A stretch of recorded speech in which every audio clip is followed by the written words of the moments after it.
Well, hello everybody, welcome back to the channel. So here we go with another movie review, and this time I will be reviewing the 1982 8 Academy Award winning film starring Ben Kingsley, directed by Richard Attenborough, called Gandhi.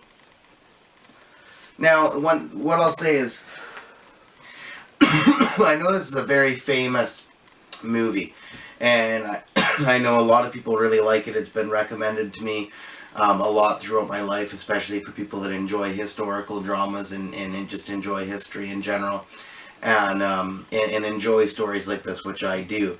And I think ultimately the message of this movie is really great, and ultimately what Sir Richard Attenborough was trying to do with this movie was a really good thing.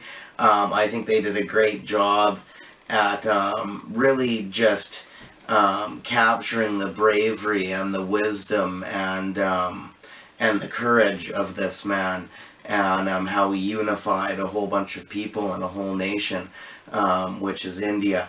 And it's a fascinating story and a beautiful story, really, and very inspiring. I will say the movie, though, commits a sin that is kind of commonly known. It's kind of commonly taboo for historical dramas to do, and that is be boring. Such a historical event like this, and just stories like this in general, do not need to be boring. They might seem like it on paper sometimes in like the school context of things, but people that are truly interested in this kind of a thing, and even people that are not, will say that there's no need for that kind of thing to be boring. Because if you can invest the character, or if you can invest the audience in the characters and the story good enough, then it will never be boring. And I will say this movie is very boring at sometimes. And I think they chose, exactly the appropriate aspects of Gandhi's life to focus on, but also the exact wrong ones too. I think they lingered too much on conversations and periods of his life, and in just things that went on in times that didn't necessarily need to be there in order to still tell the same story of his life. They definitely had, there's a lot of sitting at a table talking in this movie.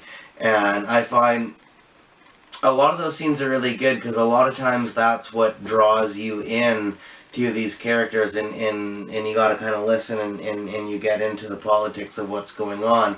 But like I said, sometimes they're just too boring that it doesn't matter whether you get it or not, or paying attention. It's just, it is like watching paint dry at a lot of times. And they told the story in kind of a strange order. It's a bit choppy. Like, they show the very end at the beginning, and then they go, and then you see what happens before that, all the way up until what you've seen at the beginning starts, which I don't really like that move in filmmaking in general. It can work at some points. I do particularly really like the ending of this movie, though. I do think probably the best sequence of the movie, there's a few really good sequences, but the best sequence of the movie is definitely the ending. But ultimately, I wouldn't say I'm quite as much of a fan of this movie as other people might be, but I appreciate the movie. I appreciate what it stands for, and I do appreciate the filmmaking behind it. And I think it's in a historical sense and in a filmmaking sense, it's really good quality. So its rating is definitely going to be in the B's, but I personally didn't like it as much as a lot of other people out there may have, and I personally found it quite very boring at a lot of times.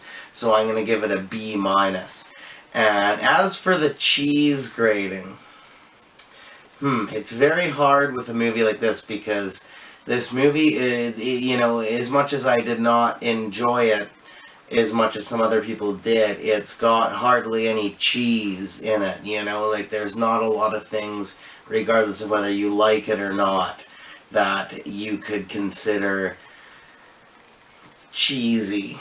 So I think I'm going to go with a really good cheese, and I'm going to say aged cheddar.